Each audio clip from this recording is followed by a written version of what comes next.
Hello, and welcome to our webinar, Finding Value and Unexpected Savings in Packaging. I'm Lori Najmola, and I'll be your moderator today. We have just a few brief announcements before we begin. First, this webinar is designed to be interactive. In the middle bottom of the screen, you have the opportunity to click Chat and Q&A. If you are experiencing any technical problems, please use the chat function so we can do our best to assist you. Use the Q&A function to ask questions that relate to the content of the presentation. You can check a box to make sure your question is asked anonymously. And now on to the presentation. Discussing today's topic are Kevin Zacharias, Technical Director, and Jen Goff, Global Director, Product Strategy for Oliver Healthcare Packaging. Now I will turn it over to Jen to begin. Thank you, Lori. Appreciate it. Welcome, everyone. Thank you so much for attending today. I'm going to start out with a little bit of, how Kevin and I came up with the idea of this concept. As most of you are aware, there are a lot of things happening in the industry with supply and demand and pricing and all that fun stuff. And Kevin and I are both experienced in packaging in medical device companies. We both worked in medical device companies. And, this topic came up because we thought this is a great opportunity to maybe share some of our experience in how we have been successful finding value in packaging and getting that through our organizations in the past. So as you all know, packaging engineers wear a lot of hats, whether it's projects that we're working on, whether it's root cause evaluations that we're doing, whether we're supporting audits or regulatory requests, writing protocols and reports, reviewing, approving changes, designing packaging, we wear a lot of hats. And so when we have all of this stuff going on, there's also there's direction from leaders that come to us that say, in addition to your day-to-day priorities, packaging engineers are often required to identify opportunities for cost savings across their organization or meet aggressive annualized cost savings targets. So in addition to everything we do all day, every day, there's also this priority to identify cost savings or meet these cost savings targets. So we're going to walk through a couple of ways to do that today. But before we get into the content, I wanted to start with a poll question around your specific experience and how much time you're dedicated to cost savings within your organization. So if you could answer this poll question, what percentage of your time is dedicated to cost savings activities? Is it less than 25%, 26 to 50%, 51 to 75%, or more than 75%? So I want to give you a moment to answer that question, just so we can see who's out there in the audience in this virtual world, because we don't get to see your faces. Let's see what we get.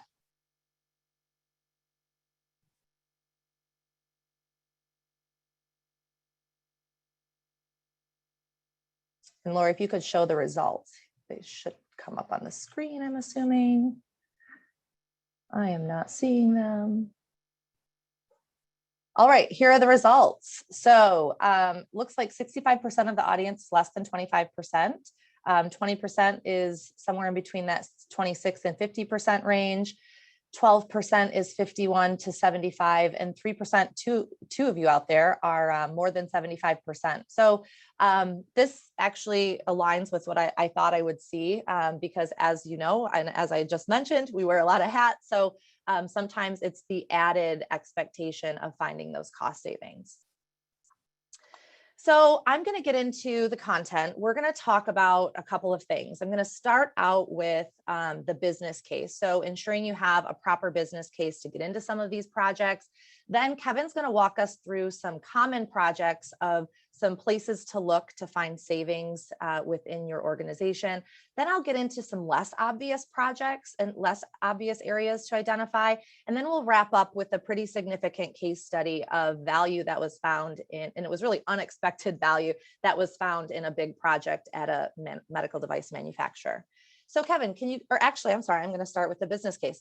So with the business case, I think it's really important to understand that as you identify these opportunities, it's not always just going to your boss or going to a leader and saying, hey, I want to start working on, saving money on this package over here, right?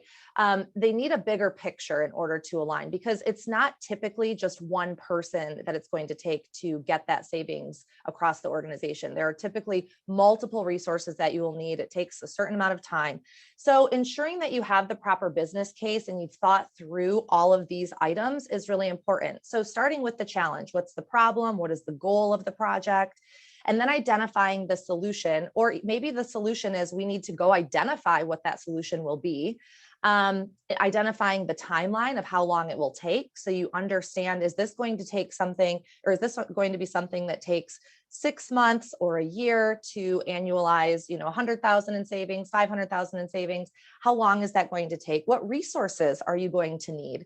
Is it a full-time packaging engineer? Is it contractors that you're going to need? Is it, you'll probably need some quality and regulatory support, maybe R&D, maybe manufacturing. So identifying the amount of resources that you'll need. And then what is the cost of the change? Will you need additional tooling? Will you need to hire contractors? What is the overall cost of the project? And then identifying what are the benefits? What does the organization gain from this project? So if you can create this comprehensive business case and put it in front of a leader to get approval for working on it, it really helps align all of the resources across the organization and ensure that you can get this project through and really get those savings that you were hoping for. So now I'd like to introduce you to Kevin. So Kevin's going to jump on and he's going to talk a little bit about common projects. So Kevin, would you mind starting with some common projects and the material selection impact? Sure, no problem, Jen. And before I jump into this slide, I was thinking about that slide previously about cost savings targets. And, in my career at a couple of different organizations, often it was spelled out as the target being a percent of overall packaging spend. And from memory, I think like a 3% year to year reduction overall spend was a common practice. And I'm just curious if you experienced the same thing in your career or something different. Oh yeah, no, that's a really good question.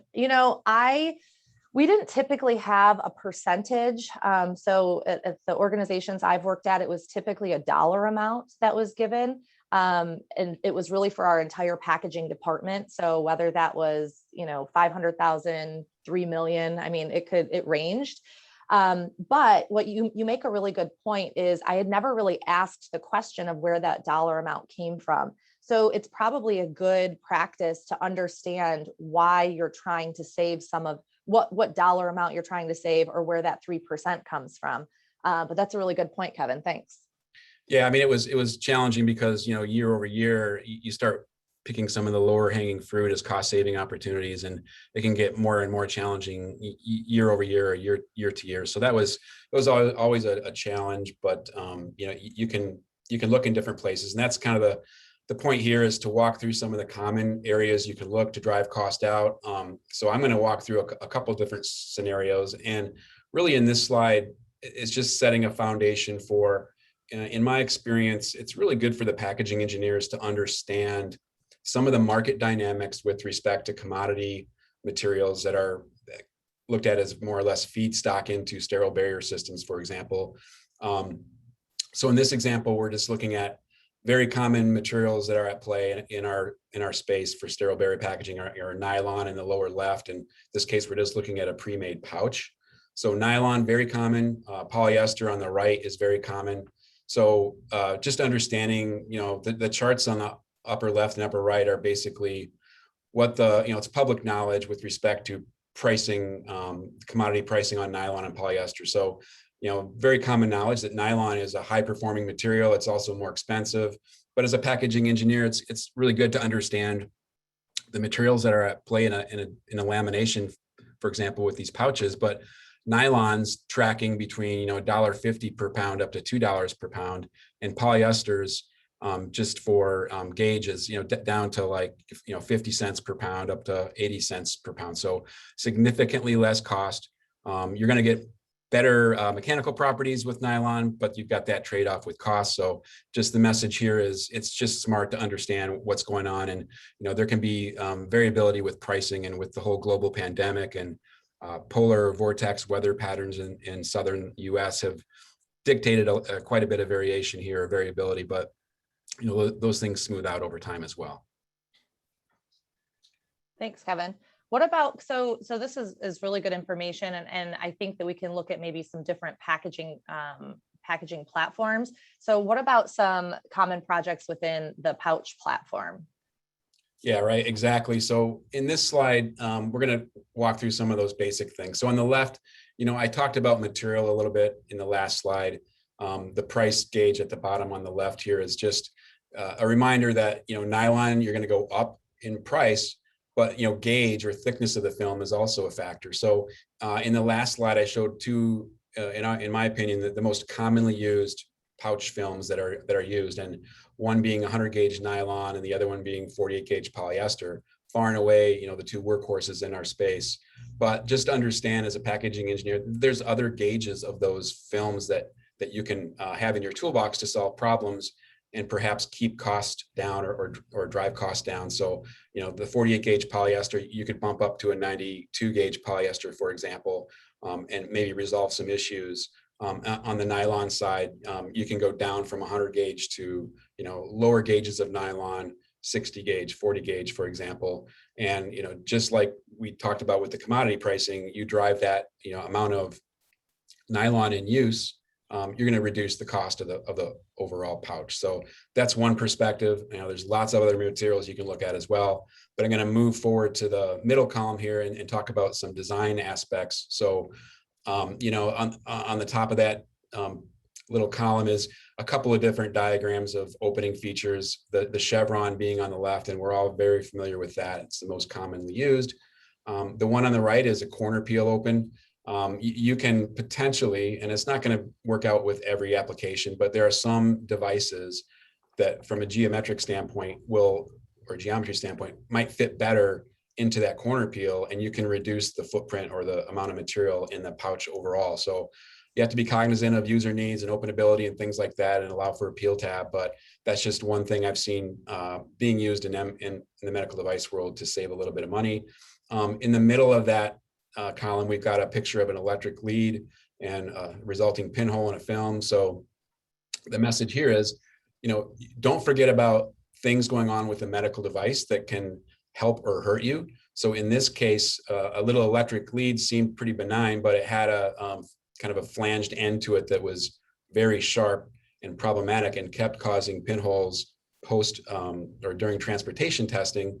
So this particular device manufacturer was going down the path of, nylon and even two nylon pouches or pouch and pouch to try to mitigate this problem, because they weren't aware of where this where the pinhole was coming from. So, you can put a simple tip protector on that lead and resolve that issue and get back to potentially using a lower cost 48 gauge polyester. But just in general, if you have the ability as an engineer to participate on the design of the medical devices, that's always, try to work with the team to, rounded corners, and especially with injection molded parts like drip chambers and slide clamps that can really cause havoc with the sterile barrier. Working with the upfront or upstream with larger radius and having the ability to mitigate problems downstream. And then at the bottom of that column is just a creative pouch design that has double layer of material on either end of that pouch. So you're seeing Tyvek plus film on both ends of that pouch. Allows customers, for this example, there's a rigid thermoform tray in the pouch, and the corners of the tray can cause puncture and pinholes and such. So this, could allow you to down gauge the film from 100 gauge nylon to perhaps polyester, have more robust pouch at the either end of the pouch, and it could mitigate some cost that way. And then on the far right, there are opportunities to automate pre-made pouches. So you can buy pouches that are pre-made in a roll stock form, like the kind of the picture shows. And then there is equipment available out there that allows you to load the device, create the final fourth seal, and then cut to length. And that's a way to increase throughput as opposed to like standalone pouches. Yeah, Kevin, I want to go back to the material piece too, because just thinking about this, early on in my career, I remember more senior level folks or people that maybe didn't even know much about packaging asking me to down gauge the nylon or down gauge the polyester. And how important is performance characteristics of these materials when you're down gauging? Yeah, absolutely. It's a balancing act. So it depending on the root cause or failure modes you have going on.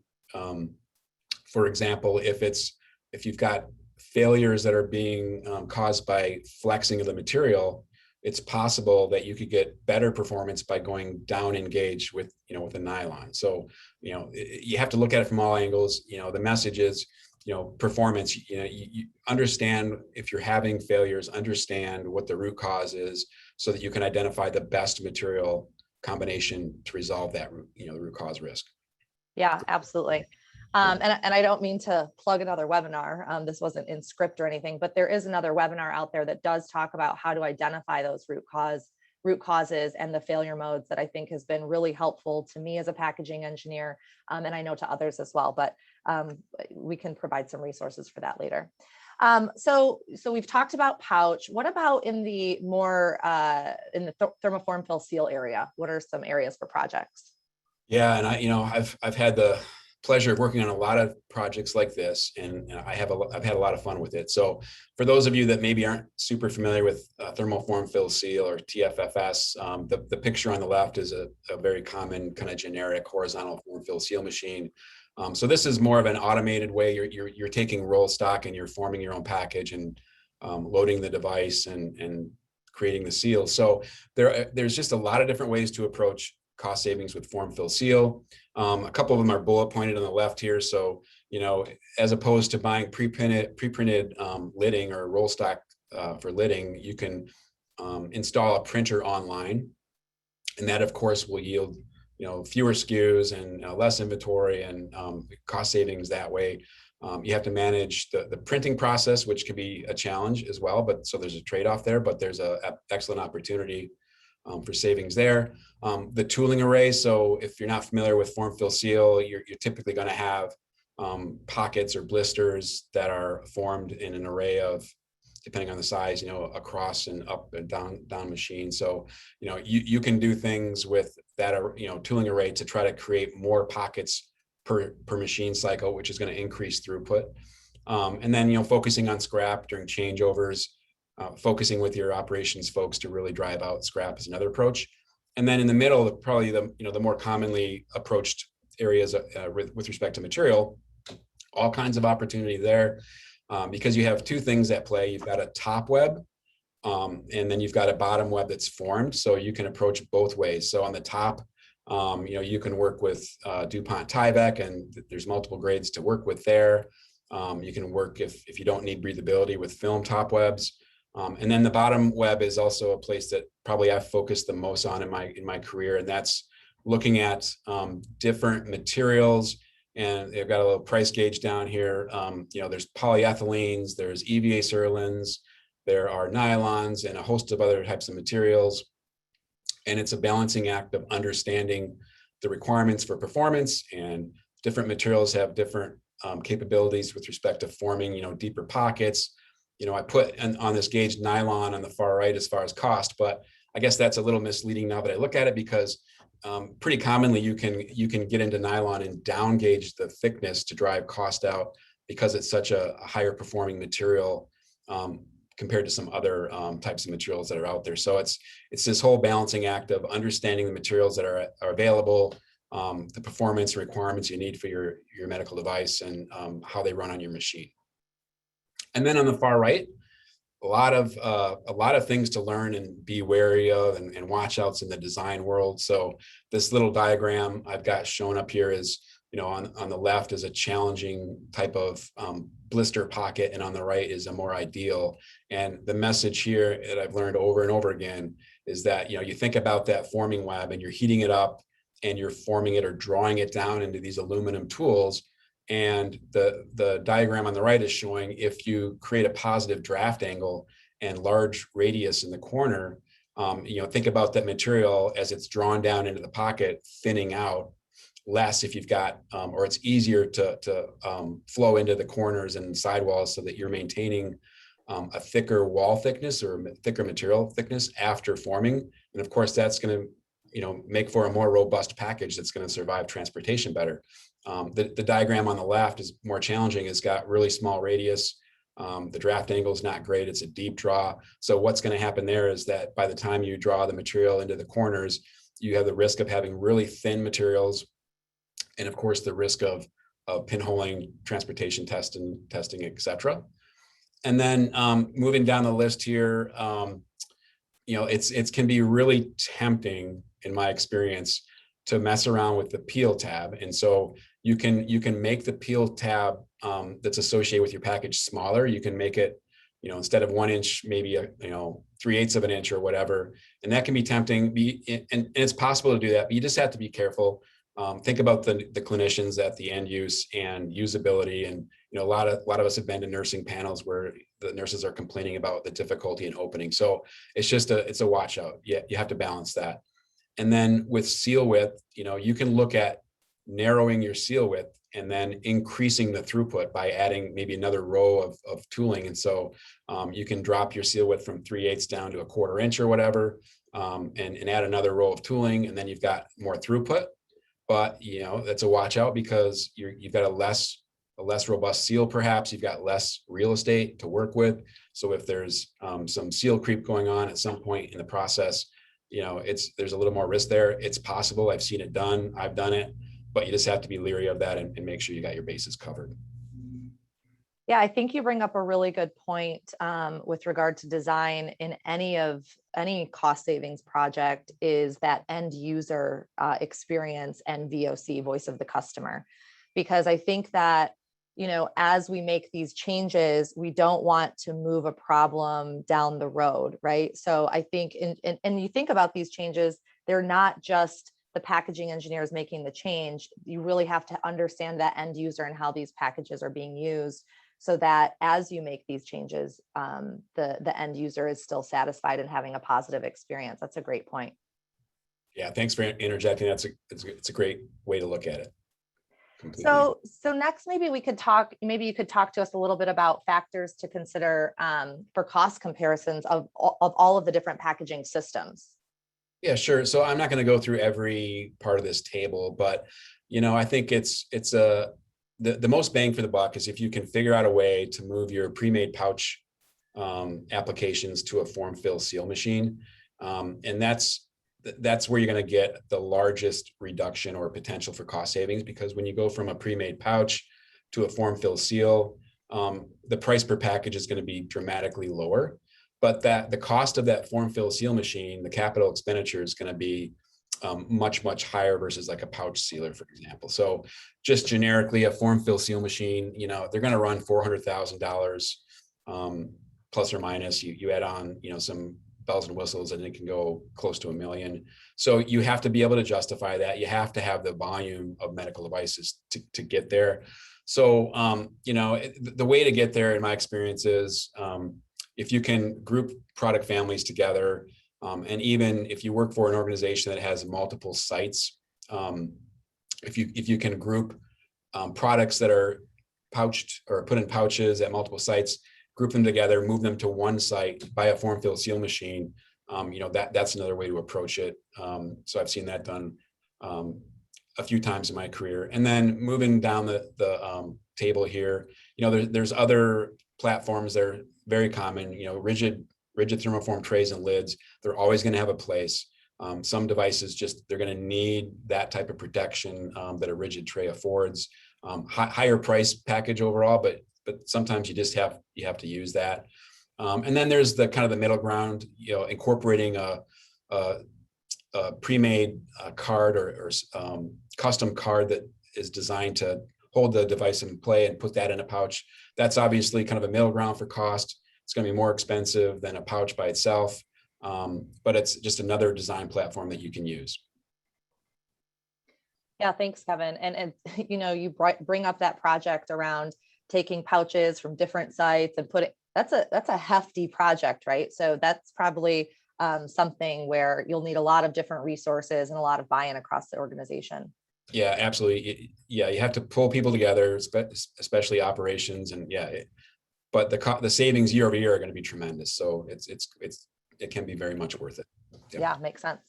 So maybe next you could tell us a little bit about maybe some low-hanging fruit, some common projects that might be a little easier to execute. Yeah, absolutely. And this is, people forget about the corrugate, and don't forget about corrugate shippers, because I've just seen this happen over and over in my career, where they're kind of like the forgotten stepchild, if you will. But there can be lots of opportunities to save money. And in this slide, we're just showing, the possibilities of perhaps optimizing your pallet loads, or redesigning a carton or two to get there to optimize your pallet load. And then, of course, you're going to be optimizing or cubing out a trailer or sea container much better and more efficiently. So what are you doing? I mean, you're shipping less air, you're driving freight costs down, it's sustainability box is going to be checked.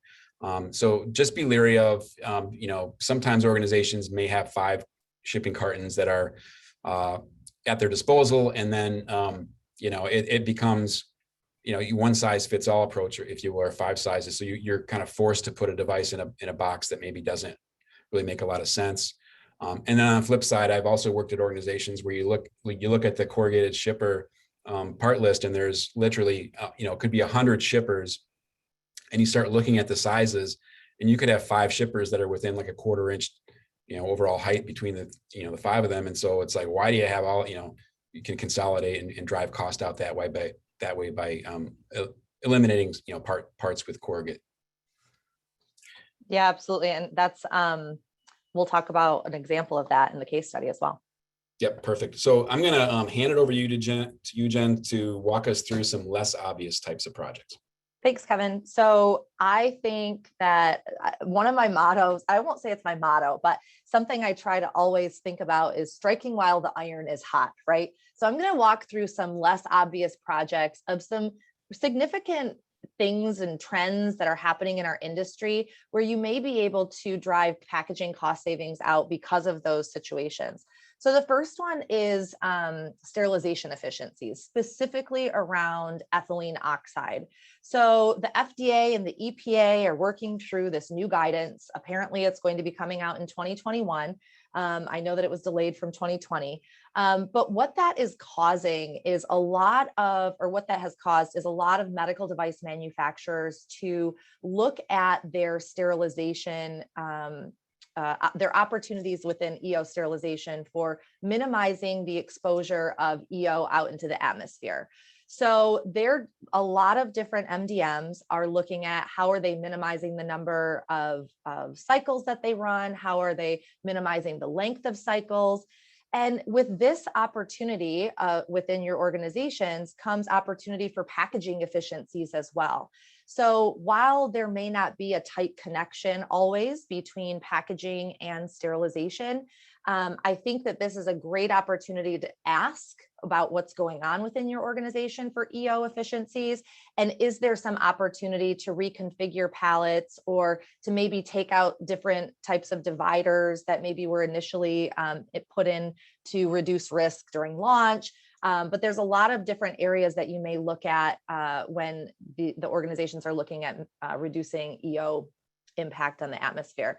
So some questions to ask yourself are, is there anything I can eliminate that was unnecessary during launch, like dividers or wraps? How much flexibility do you have within your pallet configuration?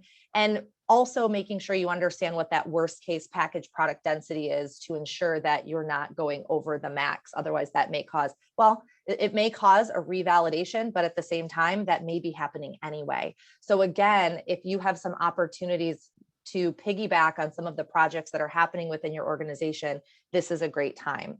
The next one that's really big in our industry right now, and I hope stays around forever, is sustainability. A lot of the big MDMs have come out with some very strong statements around sustainability, down to the level of reducing materials within the product's packaging. So that's all of us. That's what we're doing to try to eliminate waste into the waste stream. So trying to understand, does your company have strategic goals around sustainability? What what are those goals? Because if you're looking at minimizing waste or reducing material, and you can feed that into those overall goals, and that will help your, will really help your business case. Also a lot of when US companies are sending products into other regions, and actually any region, some of those regions are giving you a tax or a penalty based on the amount of waste that your packaging creates. So working with your finance team to understand what that amount is that you're being taxed can also help justify why, if you're reducing waste, it's not only going to save on material costs, but it's going to save on the back end as well on those taxes and penalties that your company may be receiving. And then, I talked about this already, but simple pallet changes, box designs, insert changes, they might have large payoff and justify resources. Next, if I'm going to talk about cost avoidance. So while this isn't necessarily a cost savings where you can see that savings right at the on the bottom line, you are going to see a lot of cost avoidance if you're ensuring that your compliance game is good up front. So I did a quick poll of class 2 recalls with regard to packaging, and class 2 when it comes to recalls is not class 2 devices. It's a class 2 recall. So recalls have their own classifications, and the classification within a recall is class 3 would be something that is high risk of death. And then class 2 would be something more along the lines of infection for the patient. So class 2 recalls in packaging over the last 4 years, I mean, this doesn't paint a really pretty picture, especially paired with the statement on the left where, the average cost of a recall is projected at 600 million. And that's from a McKinsey study back, I think, in 2019.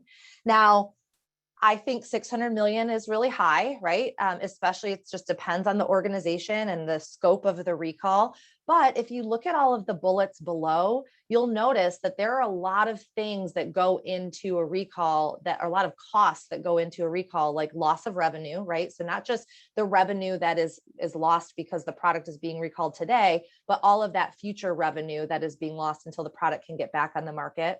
The impact of the brand and how that can tarnish a brand depending on the recall and what it is. All of the resources it takes to support that recall activity. That's another piece that is a high cost to an organization. And then all of those resources that are supporting this recall activity could have been supporting innovation and new product development. So those are additional costs that the organization could see. So this is something that is just a reminder to think about, how important it is to ensure that your products and your packaging are compliant and your documentation is good from the get-go to avoid recalls down the road. Yeah, I mean, Jen, not to mention just the pure stress of being involved. I know we've both been involved in a recall, and just, the all hands on deck and the war room is created, and, the stress of all that going on, it has its toll on morale and employees. And I've even seen, I think, some attrition as a result of that. Have you experienced that too, or what? Oh, yes. Both companies, or actually all 3 companies I've worked at, unfortunately, this has happened. I'm sure that many, most medical device manufacturers have dealt with these types of situations. Sometimes they are recalls because they're voluntary recalls because there's been something identified that wasn't identified initially. Sometimes they are recalls because of situations that are happening in the field. So no matter what, it's an all hands on deck. It's a lot of, working weekends, it's crazy. But all situations are typically not fun. You learn a lot through them, but they're not fun to be part, when you're in the middle of them, they're not great. Yeah, it really speeds up the learning curve if you're involved with one of those, definitely. Yeah. But maybe let's transition to something a little more uplifting and walk through a case study that highlights some really unique approaches. Yeah, thanks, Kevin. So I'm going to take you through a case study that, I'm excited to talk about because there's a lot of learning throughout this case study. So I'm going to set the kind of stage of what had happened here. So what had happened here is there was an MDM that had a routine audit. And during that audit, the auditors started to identify that some of the packaging documentation, the sterile packaging documentation, wasn't compliant with, today's standards. And, I don't know if those on the call or on the webinar are familiar with how an audit works. I'm assuming most of you are, but just in case, there's the front room where the auditor is having a direct conversation with employees of the organization. And then there's typically someone there typing, taking notes. And then those notes are being projected in a back room. And the back room is where all the craziness and all of the work is happening to answer the auditor's questions, get the documentation that they need. And so as this was happening real time in the back room, what they realized was, okay, let's go to try and put some other packaging documentation in front of them that would be better to show them that we are compliant to today's standards. And they were having trouble doing that within that product line. And then they started expanding and seeing other product lines had issues. And this is because some of these products were put on the market 20 plus years ago. And so 20 plus years ago, the standards were not the same. The compliance requirements were not the same. And so they realized they had this systemic issue with their documentation. On a positive note, there was an engineer that had been part of the company for 20 plus years. And that person was part of a lot of those design verifications for packaging when they launched.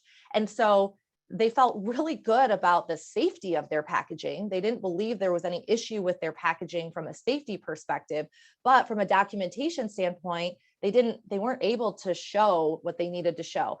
I'm assuming that many of you on this webinar can relate because, no matter what company I've worked at, I know I can relate to this. So this was raised at a very high level to understand, okay, if this auditor starts going down this trail, we are at major risk of a major nonconformance, product holds, lost revenue. It could have been a very big issue. And so that was all kind of happening in the background. Luckily, the auditor kind of moved off of it and went to something else, but this issue was raised to the top in front of a lot of high-level leaders within the organization. So what was the solution? So this was raised at, like I said, a very high level within the organization, and a task force was really put together to really understand what the gaps were. So a group of people, and I would not say it's a very big group, but a small group of people started to do a gap analysis of their existing packaging and documentation, about 550 part numbers. During that, gap analysis, they had to say, okay, what is this documentation? What is it supposed to be today? And what do we have? And where is our major risk? The other thing that I thought was really smart of this team during this time was they took it upon themselves to not only evaluate the documentation, but they said, hey, if we're going through all of this, let's evaluate the designs too. Maybe there's an opportunity to improve some of these designs and because things that were validated 20 years ago might have some opportunity for nurses to have maybe better aseptic opening or better ways for them to use the packaging. So this group of people did that. They then put a business case together. And what's really interesting in the next slide, in the next couple of slides, I'll walk through some of the value and the savings that happened because of this project, but it wasn't initially understood up front how big of an impact this project could take, or would make across the organization. Meaning, and I'll get to those in a second, but hindsight's always 2020, right? So they put a business case together, but the biggest risk was, if we don't do this, we are going to have future major risk in every audit and potential loss of revenue and product holds going forward. So they put that business case together, but the big impact was the risk. And then lastly, they worked with marketing and nurses to get voice of customers for those potential design improvements. So it was a great opportunity to, again, strike while the iron is hot and look at their designs to see, is there a possibility for these to be improved? So this is all happening, right? The project went on, they started working on all of this, they started executing. And on the next two slides, I'm going to walk through some of the results that this project that this project got. There were a lot. Okay. So like I said, if they had known all of this, magic was going to come, or all of these results were going to come from this project, this business case would have been super, super strong from the beginning, not just, compliance risk, which is also very important. But here are some of the results. So from a manufacturing operations standpoint, there was $25,000 annually in operational efficiencies, and $110,000 in material cost savings annually. There were 3 strategic suppliers identified, which meant that instead of working with, 5 to 10 suppliers, they identified 3 strategic suppliers and gave those suppliers more volumes, which allowed for volume incentives, meaning that there were lower prices for their products because they were giving these suppliers a lot more volume. From a supply chain perspective, Kevin hit on this earlier, but this was an opportunity to reduce the number of pouches and shippers that were not only having to be stored, but also being shipped. So there was an 85% reduction in pouches. So they went from 20 pouches to 3, and they had a 75% reduction in shippers. So they went from 12 shippers to 4. Also, obviously, the big one here from the beginning was the reduced audit risk, and they had compliant documentation. So now, year over year, every audit, they were able to go into those audits feeling really confident that they could show this documentation to auditors, and it was compliant. And if maybe there were some that had gray areas, but there was a full gap analysis done for those that maybe weren't, fully compliant, every T dot or cross and every I dotted, but there was a gap analysis done and justify why it was still Jen, okay. Yeah. Jen, so the 25,000 related to operational efficiencies, can you walk us through what that looked like, or how did that happen? Yeah, so that was mainly due to freight costs and shipping costs, because going down from, if you had 12 shippers, that's 12 different pallet configurations, to 4, there was a lot of reduction of air shipped, and there was a lot more efficiency in pallet patterns as well. So that was majority freight cost savings. Okay, got it. Thanks. Yeah. And then a couple of other results are the end user experience improved, right? So all of these packages were put in front of end users, nurses, scrub techs, and in some cases they went from single barrier to double. In other cases, they went from double barrier to single. It just depended on the device. It depended on how the product was used. There was a removal of header bags across the board because there was a lot of feedback that nurses had where they didn't feel comfortable. They were able to aseptically transfer the device into the sterile field with a header bag. And then, there were opportunities for heavier devices to have tray lid combos and really allow for the end user to feel more comfortable using those really heavy, bulky devices. There was a big initiative around sustainability because a lot of materials were down gauged and consolidated, which meant to a major reduction in packaging waste. Again, this is an area where I think that hindsight's 2020, but I think that there could have been some dollars associated with this. It didn't get to that point. And then from a quality perspective, there were higher performing materials that were validated. So it really decreased quality issues, non-conformances, resources that were needed in order to support operations, because the higher performing materials were now newly validated and just less issues on the floor. And then lastly, I think this was a huge one for the organization, is 76 part numbers were obsoleted. So as many organizations, organizations I've been a part of, product lifecycle management is not typically the number one focus, which leads to a lot of part numbers that are not very high runners that you don't sell a lot of. And so what I found interesting here is 76 part numbers. Basically, this team was saying, okay, we can go validate packaging for these 76 part numbers, but it's going to cost X per part number. And that X was higher than the revenue they were receiving for those part numbers. So the organization made what I thought was a really great call to eliminate those 76 part numbers and obsolete them. And therefore, I mean, again, a lot of numbers and value associated with that bullet there that just weren't annualized, but a lot of, less part numbers to have to deal with if there are changes happening and justify and manage. So a lot going on there. So yeah, go ahead. Quick question. I mean, there's so much going on with this case study or this type of a project. Can you provide some feel for, I mean, how long on a timeline, I mean, how long did this project from, I'm not going to say from start to finish, because I know those are kind of gray areas, but what are we talking here? A couple of years or 5 years, or what do you think? Yeah, no, that's a great question. I would say this team felt really confident and felt that they were ready to get in front of auditors probably after 1.5 to 2 years, because that's when a lot of the accelerated aging studies were complete. But ultimately, they followed up with real-time aging. So there were residuals of the project that happened up to 5 years. Got it. Thanks. Yeah, but the bulk of the work happened within that 1.5 to 2 years. Great. So that wraps up the case study. Thank you so much. And I'm going to hand it back over to Lori, and we're going to do some questions, I believe. Thanks, Jen and Kevin. Now we will start answering your questions. As a reminder, please use the Q&A section for this.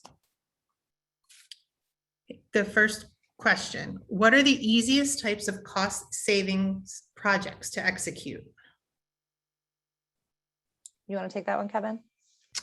Sure. I mean, yeah, it's hard to find.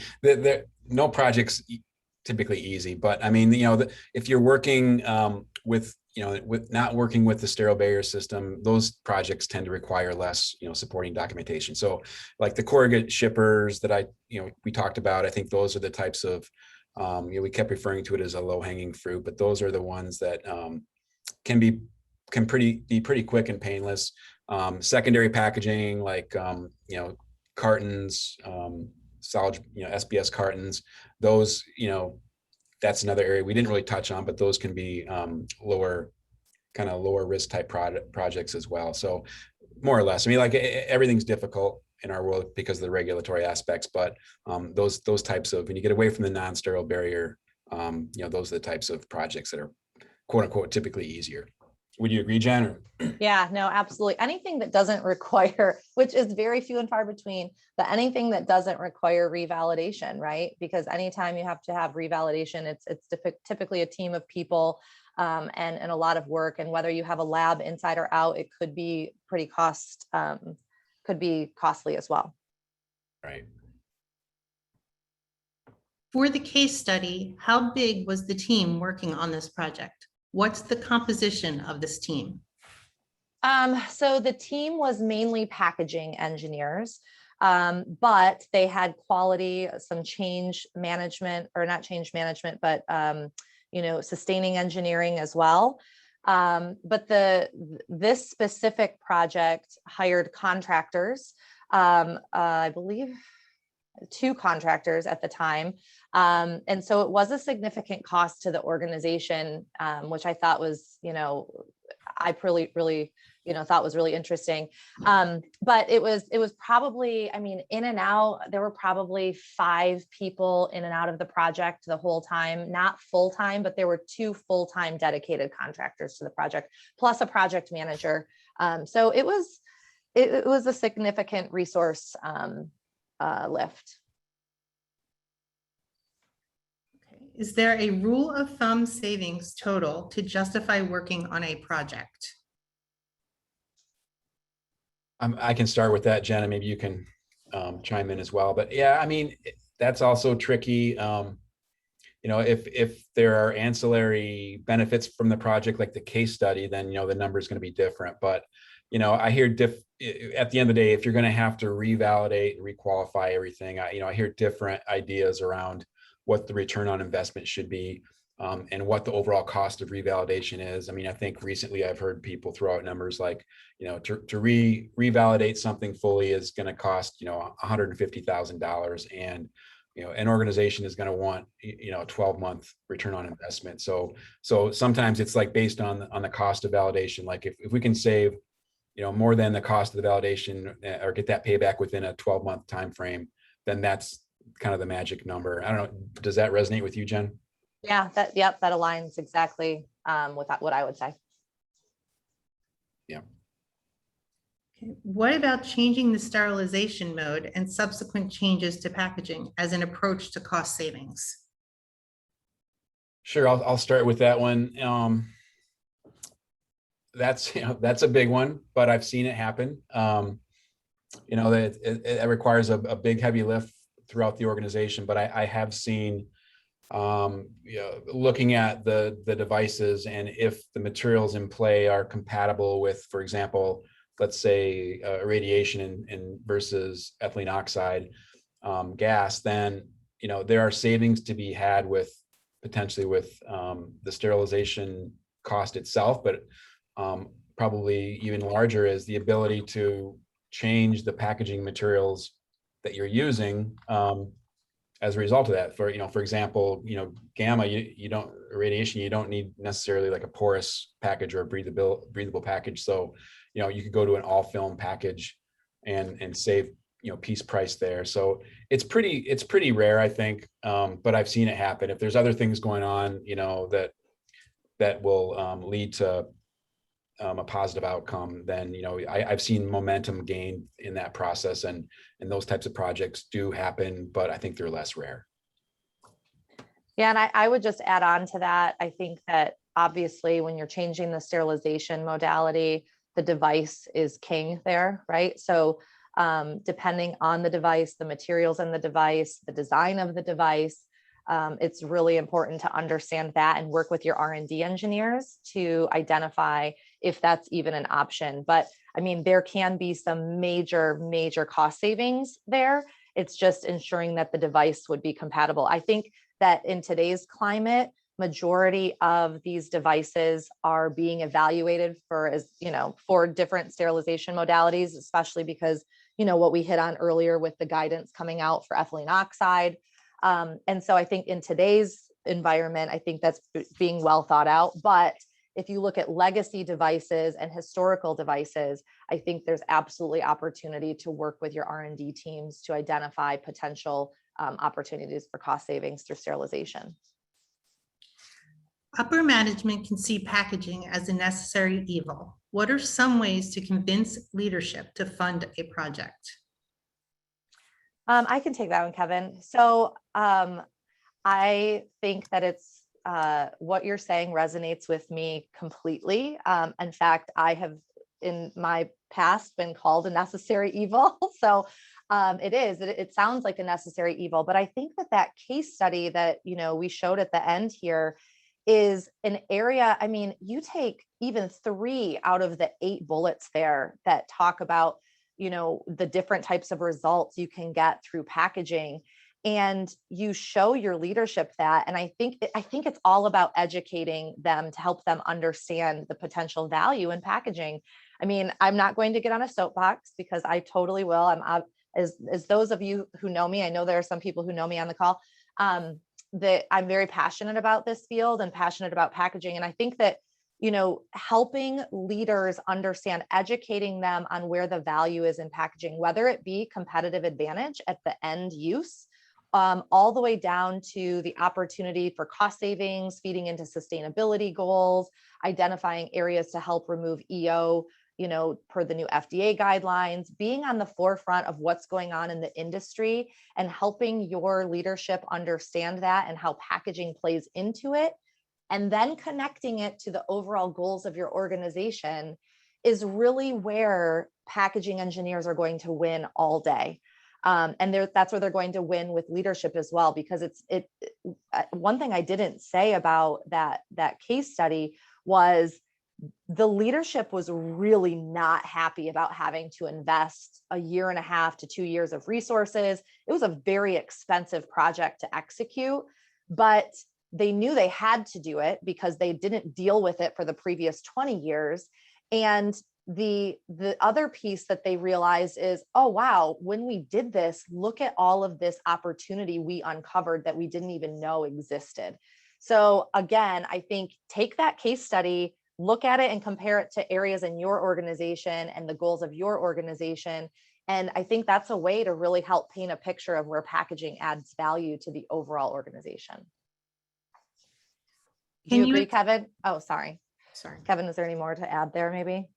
No, I think you hit it spot on, and you almost have to market your own department or market, packaging within put your marketing hat on, and so it's yeah, you hit on it perfectly. Can you explain more how we can implement form, fill, seal for high volume to save on costs? I'm sorry, could you repeat that, Lori? Sure. Can you explain more how we can implement form, fill, and seal for high volume to save on costs? Yeah, I think it's so if you're currently in a pre-made pouch, you think about a pouch being a flat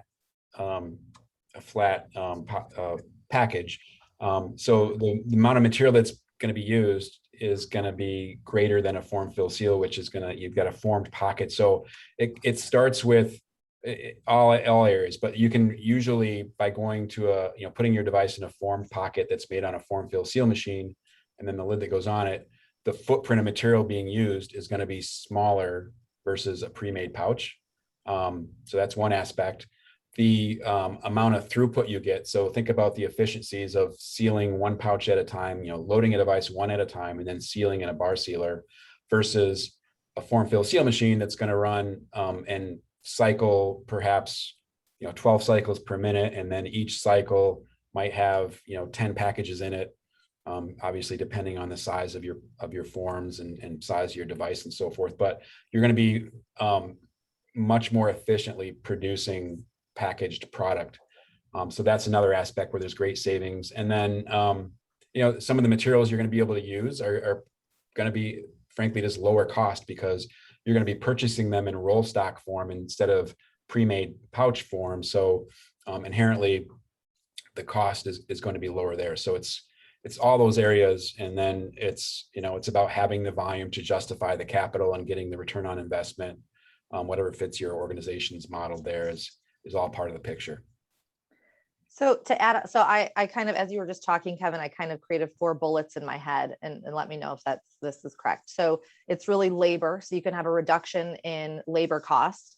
You can have a material cost reduction. The throughput will increase, which leads into, just getting things out the door quicker. And then warehouse space is another piece with regard to the difference between boxes of different size pouches and roll stock. Are those 4 categories that people can start with to start understanding the costs for each? Yeah, I think that's a good way to put it in those buckets. Yes, definitely. Great. That is all the time we have for questions this morning. I want to thank you for your participation in today's webinar. If we didn't get to your question, we apologize, but feel free to reach out to us on our website. We will send you a recording of this webinar in the next few days. Please feel free to share the link with others. Remember to check out PAC Talk for the latest news, innovations, and trends in healthcare, written by experts for experts. Have a nice day, and thank you again.